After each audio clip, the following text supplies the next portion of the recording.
Along with the Budman, Melissa, and Chris, Alan Spector here, and every Thursday at this time we bring you Olson on Law with longtime Orlando attorney Tom Olson. Good morning, Tom. Good morning, Alan and crew and WFLA listeners. You know, Tom, we've been talking about the past few weeks that with the pandemic continuing, a lot of people have health concerns that are prompting legal questions. What are we talking about this morning?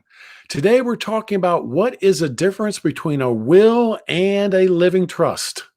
All right. Well, let me ask you, Tom, what is the difference between a will and a living trust? Well, a lot of people have a will, Alan, and from my experience, a lot of people think, well, I've got a will so that when I pass away, won't everything, my home and my bank account, automatically go to my children?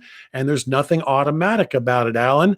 A will has nothing to do with avoiding probate. A will simply directs what happens to your assets when they go through probate. A trust is a tool that people are using to avoid probate. So why do you want to avoid probate? Time and money. Florida statutes recommends an attorney fee to be equal to 3% of the value of those assets that go through probate.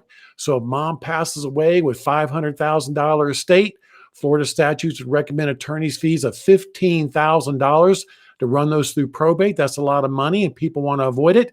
A living trust is a tool that can be used to avoid that fee and avoid probate. Is that the only way, a living trust, to avoid probate? Well, we have some simple tools to avoid probate, and we certainly are all about helping people to avoid probate at the Olson Law Group in Orlando. But a living trust is often a tool that will be used in certain circumstances. Who would be a candidate? How would someone know if they need to use a living trust? So here's some good examples. If you're a married couple and you've got young children, if you both passed away, you can't hand your assets over to young children, say children under the age of 25. So they would use a trust. So if they both passed away, their assets would be held in trust, used for the benefit of their children until they reach age 25 to help them go to college, for example.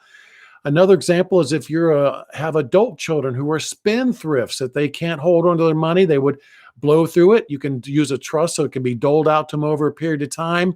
Or if you've got a child on disability, governmental benefits, that's another good reason to use a living trust so they continue to qualify for their governmental benefits. And this morning we have been mentioning wills along with the living trust. A will, I think, is something people tend to put off and think, well, I don't have to worry about that now. Maybe when I'm on my deathbed, I'll make out a will. When should people start thinking about getting a will together? Well, it's never too soon to think about doing a will, Alan. Remember that when we do a will, we typically do a package of 4 documents. We do the will, we do a living will, we do a healthcare surrogate, and a financial power of attorney. So of those 4 documents, 3 of them are documents that would be used during your lifetime.